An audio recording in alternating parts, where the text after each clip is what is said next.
Good evening, all. This is the Monticello Central School District Board of Education special meeting for our discussion around our revote.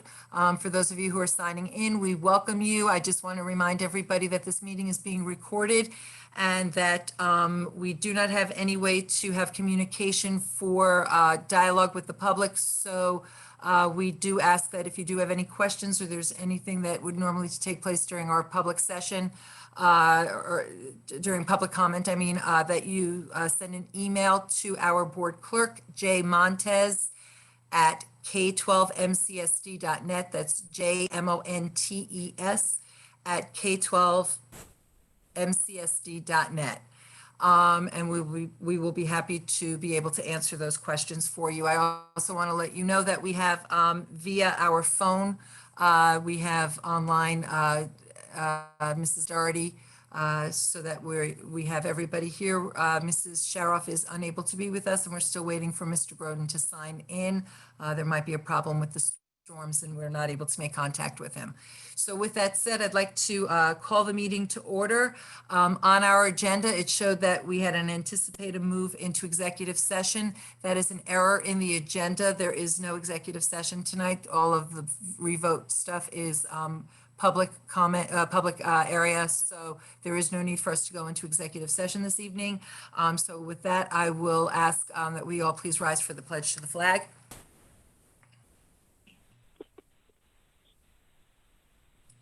I pledge allegiance to the flag of the United States of America and to the republic for which it stands, one one nation, nation, under God, under God, indivisible, indivisible, liberty and justice for liberty, all. justice for all.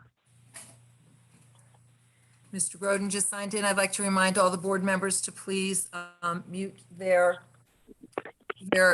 devices and as well turn off any electronic devices that are not used for this meeting. With that said, moving on, I'll entertain a motion to move the agenda to the table, made by Ms. Galligan, seconded by Ms. Holmes. Any discussion?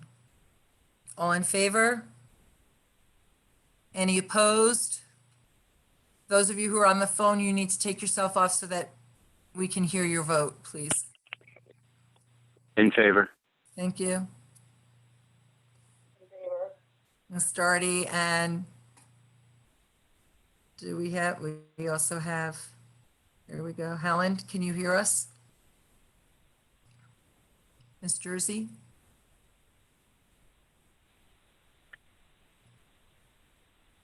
Yes. Thank you. So you're in favor. Thank you. Got that, Ms. Montez? Okay, moving on from there. Additions, deletions, and corrections to the agenda. Dr. Evans, anything for us? None at this time, Madam President. Thank you very much. I will entertain a motion for the adoption of the agenda, made by Ms. Holmes, seconded by Mr. Crumley. Any discussion? All in favor? Aye. Ayes all around the table. Ms. Montez? Aye. Carries. Thank you very much. Any opposed? I just want to double check and make sure I didn't miss somebody. Then we're good to go. So we're moving on to our budget presentation. So I want to remind people that this is for this is the potential options that we have for our revote of July 28. I do want to say I did receive my card notice in the mail today. I got mine. They were mailed yesterday and I got mine today, and I usually get horse and buggy mail, especially during the summer. So that's impressive. Thank you for getting those cards out there and ready to go to us. So I'm going to turn this over. Dr. Evans, I believe I'm just going to turn it directly over to Ms. Fala, or would you like me to send it to you first? No, I just want to recognize, before I turn this over to Ms. Fala, the work that Ms. Fala did on this, putting this budget together. And also a special thank you to Ms. Montez and our other district office staff who worked hard earlier this week to make sure that those postcards were mailed in a timely fashion. Ms. Montez and Ms. Bonfanti, our Director of Communications, worked especially hard to get those together. So we appreciate that. So with that being said, I'm going to turn this over to Ms. Fala, who has worked pretty hard to put together this revised budget proposal. And with that, Ms. Fala. Good evening, everyone. Um, We're here to discuss the option for a budget revote for the 2020-2021 school year. Next slide, please. So the changes that we're proposing to the budget for 2020-2021, that's a lot of 20s in that phrase, I'm sorry, is a little bit less than what we had initially proposed. I felt that we could look at some areas and things that we could reduce some expenditures and ultimately reduce the tax levy at the same time and bring something to the voters that is a little more sensitive to their voice. So our defeated budget amount was $90,870,000. That was a decrease from the 1920 budget of $357,073. I'm proposing additional expenditure reductions in 4 areas. The salary reductions, these are salaries for recent personnel changes that now that we have that information we didn't have when we had to adopt the budget that was voted on June 9th or whenever it was, 16th. So I felt we should reduce those. We're not gonna need that money. School bus purchases is another area. We looked at what we felt we needed to replace this year, and that was a amount of $675,000. That included several buses, large, medium, and small buses. It included a driver ed car. We had talked about the driver ed car in the past that we had to quickly scramble and get a used minivan that's on its last legs, and I'm confident it probably won't make it another school year. So this proposed budget, initial budget had that in there. I discussed with the transportation director how a reduction in school buses would impact our long range plan for bus replacement. And we felt that if we reduced by 2 buses, around $200,000, that we could still maintain our replacement plan. It might extend to 1 extra year as opposed to a 10-year replacement plan, an 11-year replacement plan. That shouldn't be terribly, or we should be able to manage that. Plan operations has 2 really old vehicles, trucks, namely. Mr. Lewis initially asked to have both of those replaced. I spoke to him and he said that he could go with replacing just 1 at this time. So we reduced 1 of those trucks.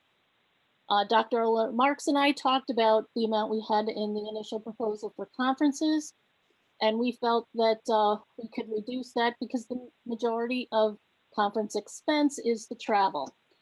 With the pandemic, we felt that there would probably be a reduced request for people to travel distances for conferences.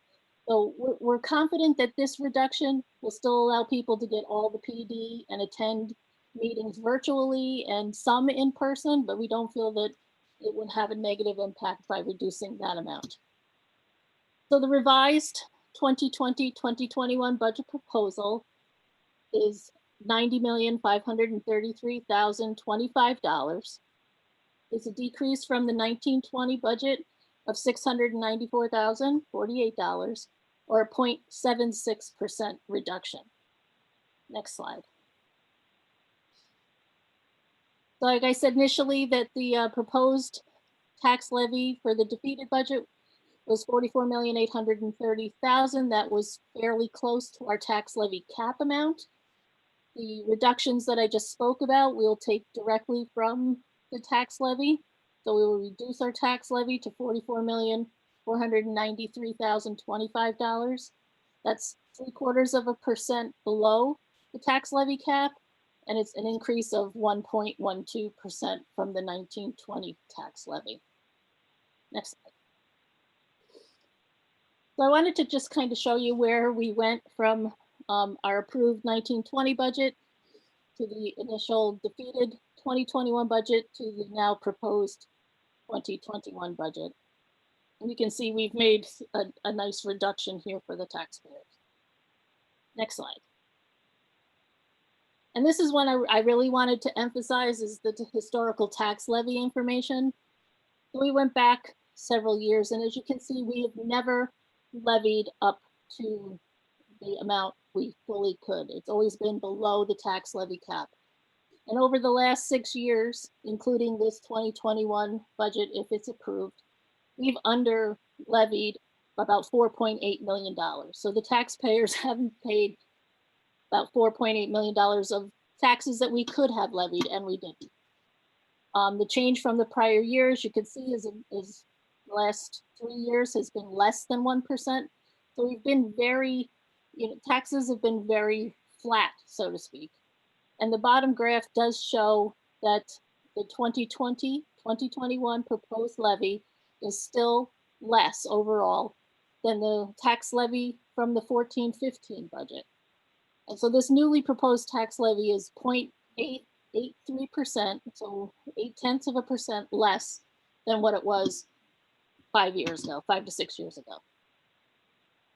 Next slide. And that's it. That's my presentation. Is there any questions?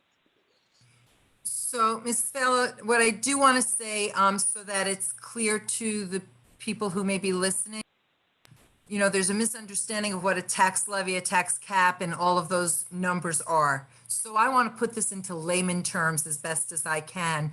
Can we put back to full screen so I can see the full board? Thank you. So in doing so, thank you. So in summarizing for the layman who may be listening, and board members who, honestly, this is a lot to digest. This board has told you before very clearly, Mrs. Fela, there's a special place in heaven for you, because of how you have handled what it is that this board has asked. We have asked you to be fiscally responsible to our taxpayers. We have asked that you look at where reductions can be made. We have asked that the administration as a whole dig deep, sharpen their pencils, and make sure that we're putting services for children first and take the fluff out of budget. This board is a relatively new board. There's been a transition of administration and board members, and that's important for people to note. It takes time for change. And within that short amount of time, Mrs. Fela, you have done an amazing job at what this board has given you direction to do. And Dr. Evans, working along with Dr. Silver in the transition, has shifted that with regard to where we are today. But in layman terms, we are down to where we were back in 14-15 budget. Is that correct? Tax levy, yes. Yes. So Well, but that's where we are. So so that's a reality check.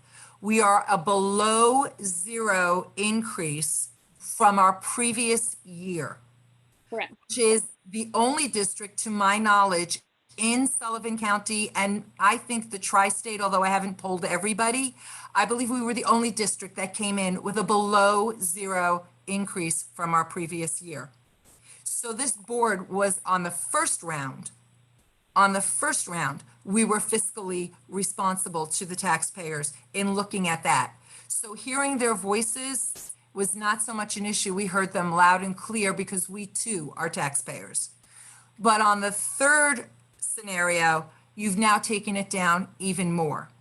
And within the things you're taking down, we're taking a look at, so instead of replacing our bus and making that maintenance plan, so that our maintenance plan was every 10 years, we're stretching that out to every 11 years. So when people came to us with regard to bond information and said, but why weren't these things taken care of 20 years ago? We have put in place plans to fix that. That is something that helps the longevity. You do that in your home. You do that in your own homes. So we have put in place those things. By not voting what we just said in would mean that we would even be further behind in our maintenance plans, further behind in our equipment plans, and all of those things that for the past, it's not even a full year and a half yet, but we have put forward to this community of what our needs are to ensure that we never have to take a look at hitting that tax cap, which is what you've been so adamant since you've been here, Mrs. Fela, in ensuring that those funds are equitable and balanced and fiscally responsible. Have I said that correctly? I want to make sure that I'm not misquoting. I want to make sure I understand it and that all the board members understand it as well. No, you're 100% correct. Okay, so our NYSEG bill is going to go up just like everybody else's. So the bottom line is the community owns the schools. If your NYSEG bill is going up, your NYSEG bill is going up at the school that you own. So it's that simple. That's just a fact. We have obligations through retirement systems, through what we call legacy monies that we have no control over at this time. And the bottom line is the budget that we control is a minuscule portion because we have so many other things that need to be done that are required by state and federal law. Am I correct to that, Mrs. Thela? Yes. Okay, so I put it in layman terms. I hope that helps everybody to understand exactly where we're coming from and that you understand that this board, in a Zoom world, we're a little more quiet than we normally are at a board meeting. Mrs. Stella can tell you that if you've ever been to a live board meeting, this is a talkative board. But the reality is the numbers that are here, the pencil has been sharpened as much as it can. The losses, if we have to go to a contingency budget, the loss stipulates what we lose in that. And it's massive. It's massive, and that it affects our funding for the next 10, could possibly be 15 years. So minimum. So this vote is extremely important for people to understand. The pencil has been sharpened. We are the largest school district in this county. We have high needs population. We have requirements that need to take place, and we've reduced your taxes. We've reduced them. So now it's up to this community as to where they go. Is there anyone from the board who has any questions with regard to, I put it in layman's terms, I think if I'm correct in what I said, is there any question around the table or anything that anybody does want to bring up? I'm not seeing or hearing from anybody. So with that said, I would like to, at this time, move the agenda along. And therefore, we've had our budget discussion. And Mr. Vice President, do you have anything you'd like to say? I move we adopt the revote budget as presented by Ms. Vela this evening as a roll call vote. And please add the appropriate information into the resolution. Thank you. I'll entertain a second on that, please. Made by. I second it. So, I second it. Thank you, Mr. Groden. Any discussion? Okay, Mrs. Montez. Roll call it. Timothy Crumley, Yes. Kathleen Doherty. Wendy Galligan, Aye. Todd Groden, Aye. Jennifer Holmes, Aye. Helen Jersey, Yes. Adriana Mason Greco, Lori Oristano James. Aye. Motion carried. Thank you. Mr. Crumley, anything in addition? I move we accept action item 6.02, approval of budget revote on a roll call vote. Do I have a second to that? Made by Ms. Greco. Wait, nope, sorry, that was, I apologize, that was Ms. Galligan. They flipped spots. Zoom switched spots. I just saw a hand. So it was made by Ms. Galligan. Any discussion? I'm sorry, Ms. Montez, it's roll call. Go ahead. Timothy Crumley, Yes. Kathleen Doherty. Wendy Galligan, Aye. Todd Groden.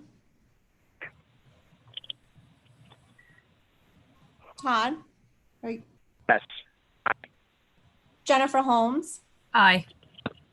Helen Jersey, Yes. Adriana Mason Greco. Lori Oristano James. Aye. Motion carried. Thank you very much. Just again, I want to thank Dr. Evans, Ms. Sala, Mrs. Ola Marks, all of the administrators who I know looked and said, this is where we can go and do. Again, to Janet and so Ms. Montez and to Ms. Bonfante with regard to putting together that mailing and getting it out. To Fred Stabbert, thank you so much for getting that printed so quickly. We will continue. I just want to update folks who may not be aware, the governor did announce today, July 13th, we will be receiving some guidance. By July 31st, all school districts in New York State will have to put in their plan of actions for reopening. Please note that they are exactly that, plans that need to be approved by state ed, if that is even an option. And at that particular juncture, we will know by the end of the first week in August what's going on from the state level. Once again, the only legal entity that can say yay or nay to us opening is the state. It's not federal, it's not local, it is done by the governor. So we will have to wait to hear until that. We will continue doing our Zoom meetings until the middle of August, at which point the governor will then again determine whether or not we can meet in person. At this point, he has extended his executive order. So we will continue our meetings. You can find our board meeting calendar on our district website as well. I think that's it for updates. Dr. Evans, is there anything I missed? No, just the next time we'll gather together will be Wednesday afternoon or Wednesday evening at 5 p.m. For the budget hearing on the budget that the board just adopted for a revote on July 28th. So just a reminder on that. Okay, and a reminder to please check our district website as well as our Facebook page with regard to the meetings in all of the schools, Dr. Evans meet and greet. So there's a whole calendar of that as well that is available. So we might be in virtual world for a while, but we're still moving forward to make sure that we're doing what's good for our students and what's good for our community. With that said, I will entertain a motion for adjournment made by, so Ms. Greco, I see you there, you haven't moved. And seconded by Ms. Holmes. Any discussion? All in favor? Any opposed? So ordered. Good night all, and thank you very much. We will see you here next week. Have a good night, everyone. Good night.